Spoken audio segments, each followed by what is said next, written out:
Hi hello నమస్తే welcome to my channel. ఈరోజు ఈ వీడియోలో beautiful sleeves design cutting and stitching అనేది చూద్దాం.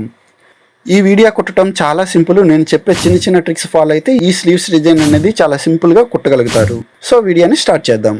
వీడియోలో చూపించినట్లు మెయిన్ ఫ్యాబ్రిక్ లైనింగ్ ఫ్యాబ్రిక్ అనేది డబుల్ ఫోల్డింగ్లో మనం తీసుకోవాలండి. హ్యాండ్ హైట్ వచ్చేసి 9.5 అండి. నేను ఇక్కడ ఖర్చులతో 10.5 తీసుకున్నాను. హ్యాండ్ లూజ్ వచ్చేసి 4.5, శంక డౌన్ దగ్గర 7.5 తీసుకున్నాను. ఇక్కడ ఎక్స్ట్రా ఖర్చుల కోసం 2 ఇంచెస్ అయితే నేను తీసుకున్నాను. శంక డౌన్ కోసం 3 ఇంచుల దగ్గర మార్కింగ్ గీసి వీడియోలో చూపించినట్లు ఈ విధంగా శంక డౌన్ తీసుకున్నాను. నేను ఇక్కడ డిజైన్ కోసం హోల్ పెట్టి నేను స్టిచ్ అనేది వేస్తున్నానండి. దానికోసం నేను ఇక్కడ కింద నుంచి 8 ఇంచెస్ దగ్గర ఒక మార్కింగ్ అనేది గీసుకున్నాను. అదేవిధంగా 3 ఇంచెస్ దగ్గర కూడా ఒక మార్కింగ్ అనేది గీసుకున్నాను.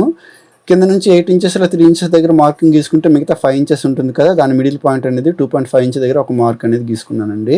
హోల్ విడ్త్ వచ్చేసి 3 ఇంచులు కాబట్టి దాంట్లో హాఫ్ నేను ఇక్కడ 1.5 ఇంచెస్ దగ్గర ఒక మార్కింగ్ అనేది గీసుకున్నానండి. ఈ విధంగా మార్కింగ్ గీసుకున్న తర్వాత ఈ 8 ఇంచెస్ దగ్గర తీసుకున్న మార్కింగ్ నుంచి 1.5 ఇంచ్కి అదేవిధంగా 3 ఇంచెస్కి తీసుకున్న మార్క్ వరకు ఈ విధంగా వీడియోలో చూపించినట్లు డ్రా చేసుకోవాలి. ఈ విధంగా డ్రా చేసుకున్న తర్వాత రెండో వైపు కూడా కరెక్ట్గా మిడిల్కి ఫోల్డ్ చేసి ప్రెస్ చేయడం వల్ల మార్కింగ్ అనేది వస్తుంది. దానిపైన ఈ విధంగా మార్కింగ్ అనేది చేసుకోవటం వల్ల మనకు షేప్ అనేది ఈ విధంగా వస్తుందండి. వచ్చిన తర్వాత ఇప్పుడు మెయిన్ ఫ్యాబ్రిక్ అనేది తీసుకోవాలి. దానిపైన డ్రా చేసుకున్న లైనింగ్ ఫ్యాబ్రిక్ని కూడా పెట్టాలి. పెట్టిన తర్వాత ఈ మార్కింగ్ గీసాం కదా, ఈ మార్కింగ్ పైన మనం స్టిచ్ అనేది వేసుకోవాలి.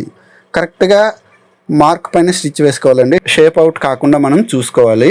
ఈ విధంగా మార్కింగ్ పైన స్టిచ్ వేసుకున్న తర్వాత ఎక్స్ట్రా క్లాత్ ఉంటుంది కదా మిడిల్లో, ఆ ఎక్స్ట్రా క్లాత్ని కూడా నేను ఇక్కడ కట్ చేసుకున్నానండి. మీకు ఈ వీడియోలో ఎక్కడైనా డౌట్ ఉంటే నాకు కామెంట్ చేయండి ఫ్రెండ్స్, తప్పకుండా రిప్లై కూడా ఇస్తాను.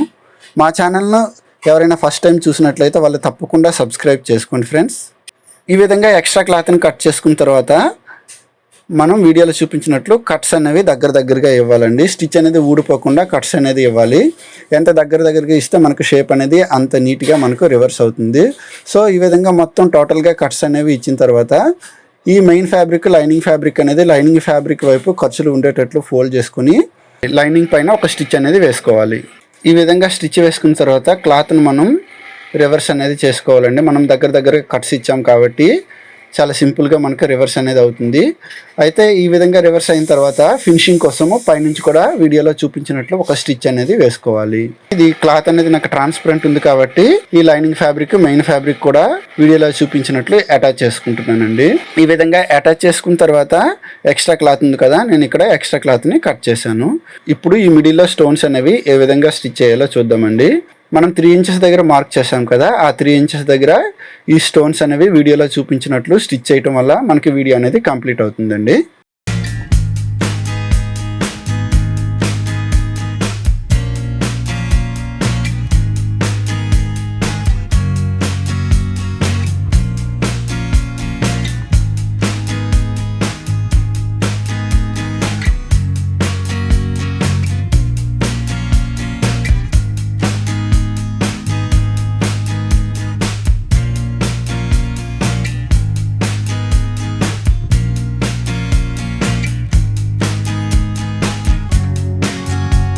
ఈ విధంగా స్టోన్ స్టిచ్చింగ్ చేసుకున్న తర్వాత మనకు ఫైనల్ అవుట్లుక్ అయితే డిజైన్ ఈ విధంగా వచ్చిందండి.